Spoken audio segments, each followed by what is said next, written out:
I found it on a Sunday morning. He was in the shower. I know because I could hear the water running, the particular sound of our shower, which has a pressure issue we had been meaning to fix for 2 years and never did. A high, slightly uneven hiss that I had long since stopped hearing consciously, but that I heard very clearly that morning. The way you hear things clearly when everything else has stopped. His phone was on the bathroom counter. I was brushing my teeth. I was not looking at his phone. I want to be specific about that because it matters. Because the version of this story where I was suspicious and searching is a different story than the one I am telling. I was not suspicious. I was not searching. We had been married for 6 years, and I trusted my husband in the uncomplicated, unconsidered way that you trust the person you have built your daily life around. Not as an act of faith, but as a simple fact, like trusting the floor to hold your weight. The screen lit up. I did not mean to look. My eyes moved to it the way eyes move to light, automatically, without decision. The name on the screen was a woman's name. And then I saw the time, 6:47 a.m. She had sent a message at 6:47 a.m. on a Sunday morning while my husband was in the shower and I was 2 feet away brushing my teeth. Before I tell you the rest, subscribe, because every story on this channel is real, it is raw, and it will stay with you. And drop a comment right now. Where in the world are you watching from? I read every single one. Now let me tell you what happened next. My name is Lauren. My husband's name is David. We met 11 years ago at a work conference in Charlotte. We were both in marketing, both in our mid-20s, both there alone and relieved to find someone to sit with at the opening dinner who did not want to talk about brand strategy for 4 hours. He was funny. He had the specific quality of humor that is not performed. Not the man at the table who makes jokes to be noticed, but the quiet one beside you who says one thing at exactly the right moment, and you laugh before you have decided to. I fell in love with him over that dinner, and I told him so approximately 18 months later, which is the kind of delayed honesty that seems absurd in retrospect, but felt necessary at the time. We married 6 years ago in Atlanta, where we had been living together for 3 years. A small wedding, 40 people, my mother's backyard in Decatur, late October, the specific gold of Georgia fall that makes everything look like it is lit from inside. My 2 sisters, his brother from Portland, who we see twice a year, and who I have always liked in the arm's-length way of in-laws you have not quite found the key to. A dinner after. A first dance to a song David had chosen without telling me what it was, which was either very romantic or logistically risky, and which turned out to be both. 6 years. No children. We had been in the not yet conversation for most of those years, the conversation that keeps moving its own goalposts. A house in East Atlanta that we had renovated, slowly, 1 room at a time, the way couples renovate houses when they want the project to be joint and are busy and keep running out of money at convenient intervals. 2 cats. A Sunday routine that had calcified pleasantly over the years into something I did not think about. Coffee, the times, the particular comfortable silence of 2 people who no longer need to fill every moment. He was in the shower. I was brushing my teeth. The screen lit up. I put down my toothbrush. I picked up his phone. It was unlocked. He did not have a passcode, had never had one, another fact I had not thought about because there had been no reason to think about it. I read the message. Then I read the one before it, and the one before that. I want to tell you about what I felt, because it is not what I expected to feel, and the unexpectedness of it is part of the story. I had imagined, in the abstract way that you imagine bad things that are not happening to you, that finding something like this would feel like falling, like the ground going out from under you. I had imagined panic or rage or the kind of tears that start before you have decided to cry. What I actually felt, standing in our bathroom on a Sunday morning at 6:47 a.m. with my husband's phone in my hand, was cold. Not emotionally cold, physically cold, as if the temperature of the room had dropped several degrees while I was reading. And very, very still. The stillness of someone whose body has received information that the mind has not yet processed and is waiting, holding everything suspended for the processing to catch up. I read 8 messages. 8 was what was visible without scrolling further, and I did not scroll further. 8 was enough to understand the structure of what was happening and approximately how long it had been happening and what kind of thing it was. I put the phone back on the counter exactly where it had been. I finished brushing my teeth. I went to the kitchen and I made coffee. The coffee maker is one of those that grinds the beans fresh, which takes about 90 seconds and makes a significant amount of noise. Normally, I find this satisfying, the particular domestic noise of the morning starting. But that morning, I stood in front of it and heard nothing, because I was thinking very clearly and very fast in the way that I think when something is wrong and I need to understand it before I can do anything about it. I am professionally a crisis communications consultant.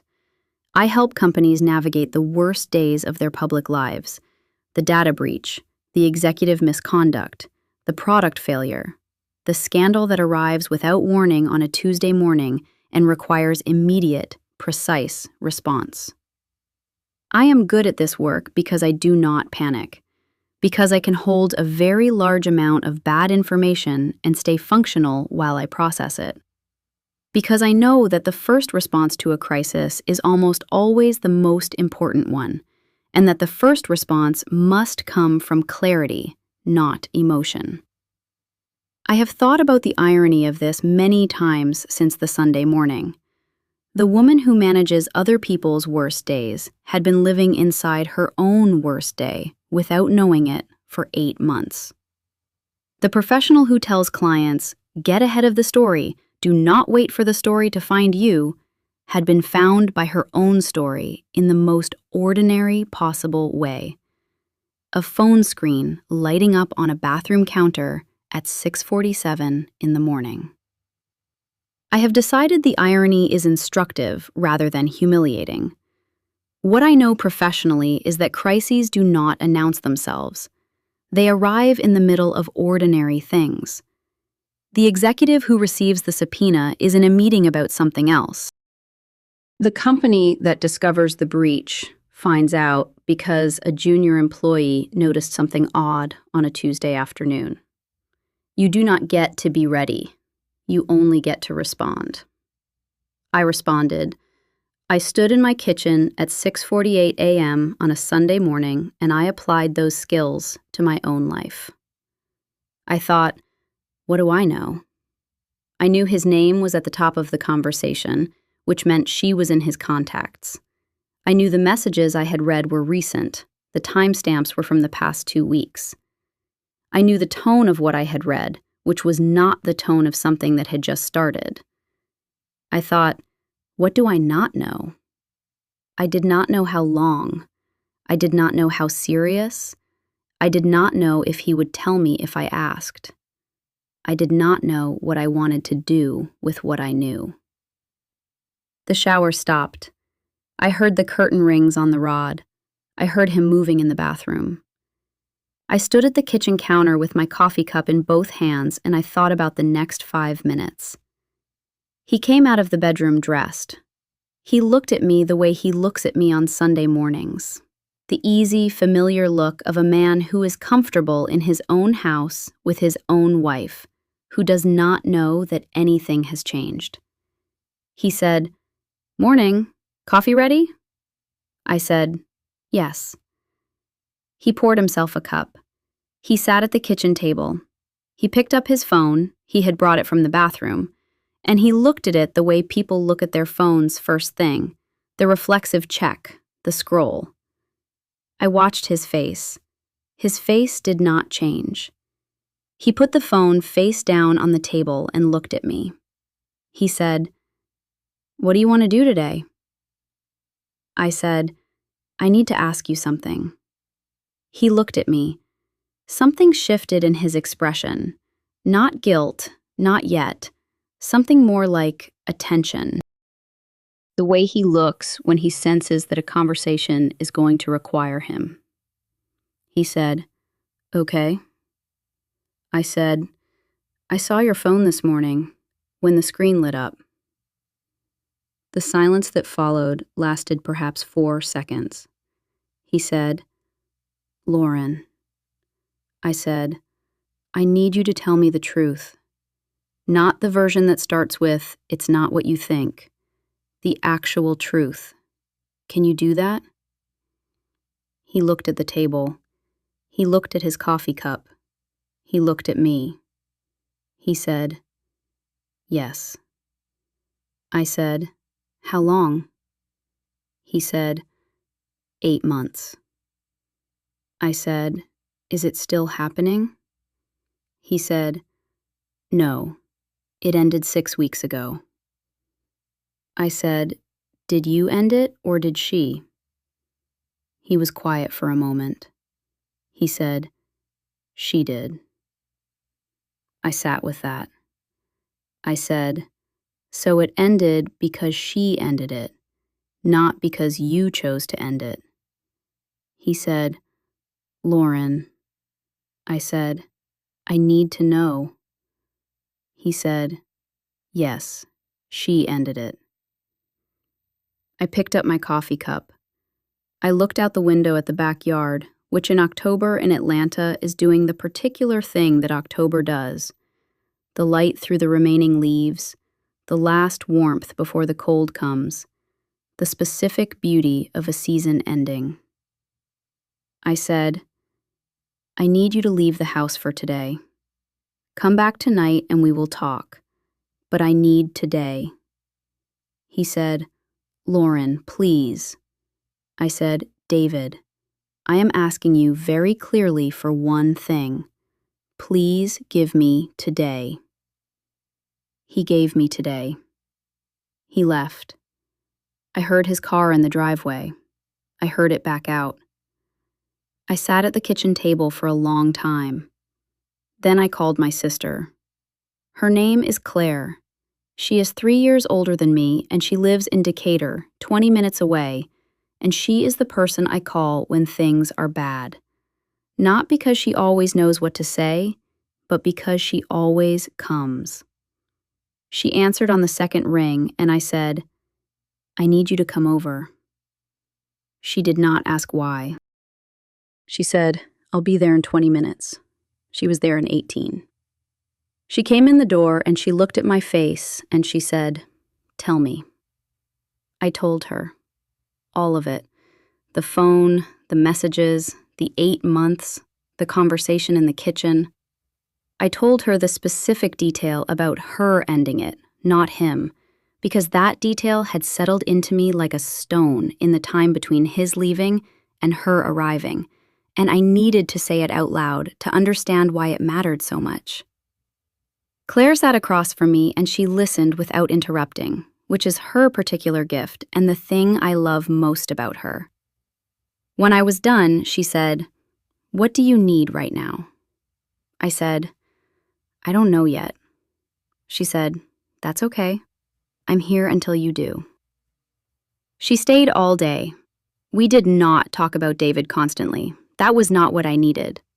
What I needed was presence. The particular presence of someone who loves you and is not going anywhere, and does not require you to perform a specific emotion or arrive at a specific conclusion on a specific timeline. I want to tell you something about Claire, because she is part of this story in a way that goes beyond that Sunday. She has been, for as long as I can remember, the person I called when things went wrong.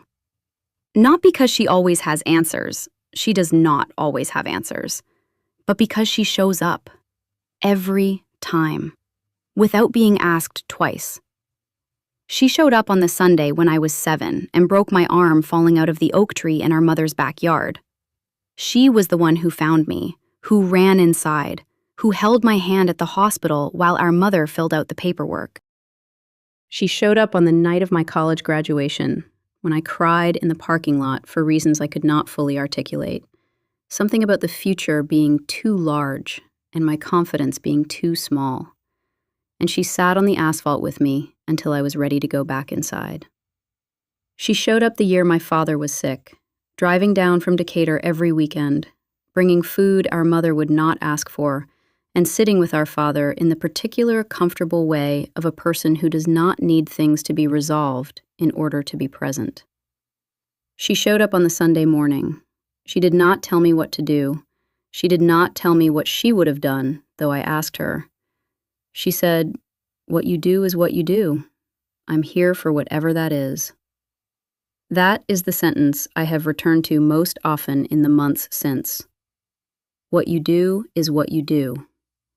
It contains everything. The acknowledgement that this was my decision to make, the removal of her judgment from the equation, the pure presence of someone who loves you without conditions attached to the loving. We made lunch. We watched a movie I cannot now remember. We sat in the backyard in the October afternoon and did not say anything for a long time. Claire has the particular quality, rare in people, of being able to be quiet with you, of not filling silence because silence makes her uncomfortable. She sat in my backyard and she was quiet with me, and that was the thing I needed. David came home at 7. Claire looked at me. I said, "You can go, thank you." She hugged me at the door for a long moment. Then she looked at David as she passed him. She did not say anything. She did not need to. He came inside.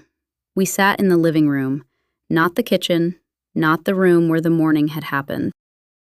The living room, where we had a couch we had argued about buying and both come to love, where the cats were distributed on various surfaces with the indifference of cats. He sat across from me. He said, "I owe you more than I know how to give you right now."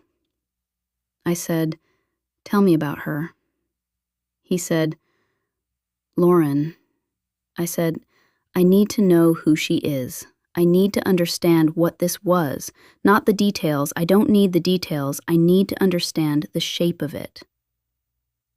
He told me. She was a colleague, not at his current company, at the agency he had left 2 years earlier, someone he had stayed in contact with professionally. It had started, he said, at a conference in September of the previous year, an evening that had become something, a morning that had complicated everything.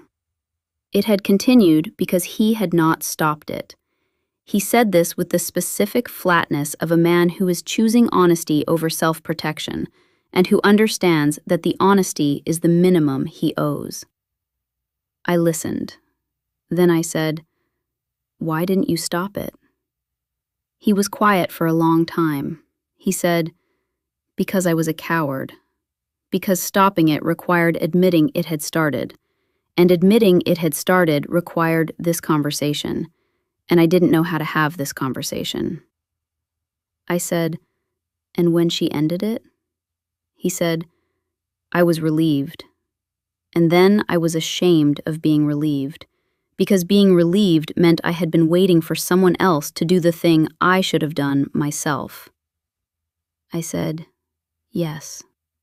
He said, "I know." I said, "David, I need to tell you something." He looked at me. I said, "I have spent today thinking about whether I can stay in this marriage, and I don't know the answer. I am not going to tell you I do, but I need you to understand that the question I am asking is not whether I forgive you. It's whether I can trust you, and those are different questions." He said, "I know." I said, "Forgiveness, I think I can get there, eventually. I think I understand enough about fear and cowardice to understand how this happened. That doesn't make it okay, but I can hold it. He said, "And trust?" I said, "Trust is what I don't know about yet. Trust is what we have to build or not build. And I need you to understand that you don't get to decide the timeline on that. I do." He said, "I understand." I said, "I need you to go stay at your brother's. Not permanently. I don't know how long. But I need to be in this house without you for a while. And I need that to be your choice. I need you to choose to give me that space, not to have it demanded from you." He said, "I'll go." I said, "Thank you." He packed a bag. He stood at the door before he left, and he looked at me with the expression of a man who has many things to say and no right to say them yet. He said, "I love you." I said, "I know. That's part of what makes this so hard." He left. I sat in the living room alone. The cats arranged themselves around me with the particular sensitivity of animals who understand more than they are given credit for. Outside, the Atlanta night was doing what it does in October. Warm still, the last warmth before the cold. I thought about 11 years, about the conference in Charlotte, the dinner, the one thing he said that made me laugh before I had decided to, about the wedding in my mother's backyard and the song he had chosen without telling me, about the house we had renovated room by room, slowly, the way couples do when they want the work to be shared. I thought, 8 months. 8 months of something happening that I did not know about in the life I thought I knew completely. I thought, she ended it, not him. That detail would not leave me. I had been sitting with it all day, and it was still there, unresolved, the piece of what he had told me that I could not put down. Not because it changed the essential fact of what had happened, he had done it, whatever the ending, but because it said something about the version of him I was trying to understand. The man who had not chosen to stop, who had been waiting for someone else to end it. That man was not the man I had married, or was not only that man, or was that man in addition to the man I had married, and I did not know yet what to do with the addition. 2 weeks later, I called a therapist. Not couples therapy, not yet. My therapist, for me, for the specific work of understanding what I was feeling and what I wanted and what I was capable of. Her name is Dr. Maya Singh. She practices in Midtown Atlanta, and she has the quality of complete attention that I have come to understand is rarer than it sounds. She listened to everything, and she said, "What do you want?" I said, "I don't know." She said, "That's where we start." We started there. Over the next 3 months, David at his brother's, me in the house, the cats, the Sunday mornings that were now just mine, we worked on what I wanted, on what I needed, on the specific question of whether the marriage I had was the marriage I wanted to keep. David went to his own therapist. He called me every few days, not to push, not to ask where we stood, but to tell me specific things, that he was working on something, that he understood something he had not understood before, that he was not going anywhere.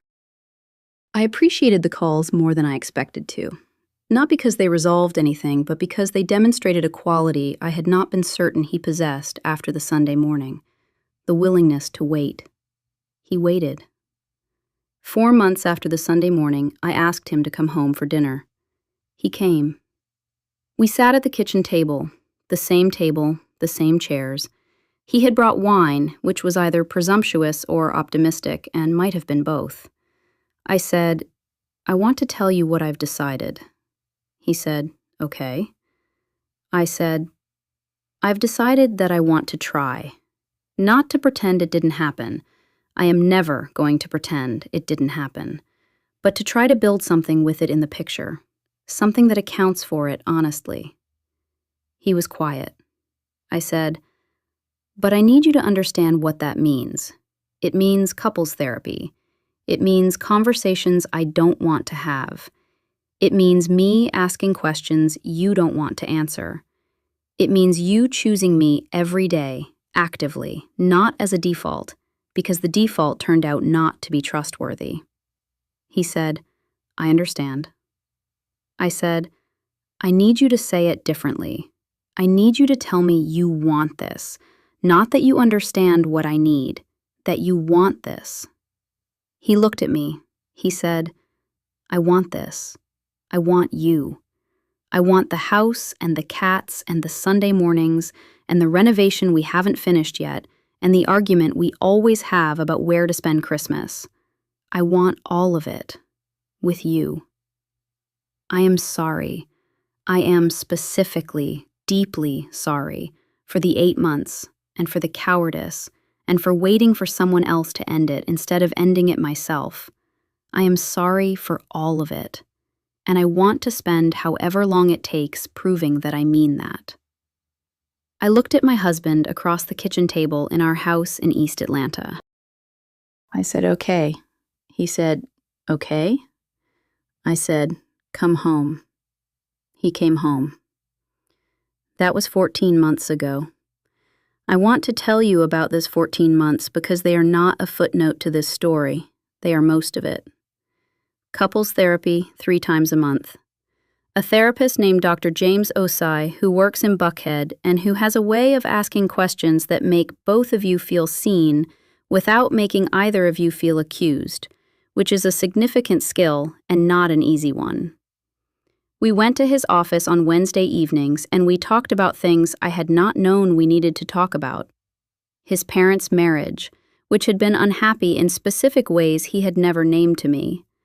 My tendency to handle crisis with cold analysis and not always let him see when I was frightened. The particular distance that had grown between us in the year before the Sunday morning, a distance I had noticed and attributed to work stress and that, it turned out, had a different source. I want to be careful here because I have thought about this carefully and I want to say it right. Understanding the context of something is not the same as excusing it. David had been in a bad place in the year before. Something in him had been looking for an exit from a feeling he did not know how to name. That is real. It is also true that the exit he chose was wrong, and that there were other exits available to him that did not involve betraying me. Both things are true. I hold both things. The 14 months have not been easy. There have been nights when I lay next to him and felt the specific grief of knowing something about our history that I cannot unknow. There have been mornings when I looked at him and thought about her ending it, not him, and felt something that is not quite anger and not quite sadness and does not have a clean name. There have been conversations in Dr. Osei's office that I walked out of feeling like I had been taken apart and would have to spend the rest of the week putting myself back together. There have also been other nights. Evenings in the backyard in the summer, the Atlanta heat finally breaking a little around 8 o'clock, the two of us with wine and nothing we needed to say. A weekend in Savannah in July where we walked the squares and ate good food and held hands on a bench, and I thought, this is still here. This specific thing between us is still here. A Sunday morning 3 months ago when he made breakfast, the whole thing, eggs and toast and the coffee that takes 90 seconds and makes significant noise, and brought it to me in bed and sat next to me and said nothing for a while, and I thought, there he is, the man I married. There he is still that man. He is also the man who spent 8 months doing something I will never fully forgive, in the sense that forgiveness means the debt is fully discharged and no longer owed. The debt is not fully discharged. I do not know if it ever will be. What I know is that I have chosen to keep building with the person who owes it, and that the building has been real, and that the marriage I have now is not the marriage I had before the Sunday morning. It is heavier. It is also more honest. We talk about things we did not talk about before. Not because the Sunday morning produced a magical openness, but because we both went to therapy and did the specific work of becoming people who could have those conversations. That work did not come from the Sunday morning. It was made necessary by it. I said to Dr. Osei once, "I want to stop thinking about it every day." He said, "When do you think about it?" I said, "Sundays, Sunday mornings specifically." He said, "What happens on Sunday mornings now?" I thought about it. I said, "He makes coffee, we read, sometimes we go to the farmer's market. It's ordinary." He said, "And when you think about that Sunday, does the ordinary Sunday cancel it out?" I said, "No." He said, "Does it exist alongside it?" I said, "Yes." He said, "That's what healing looks like usually.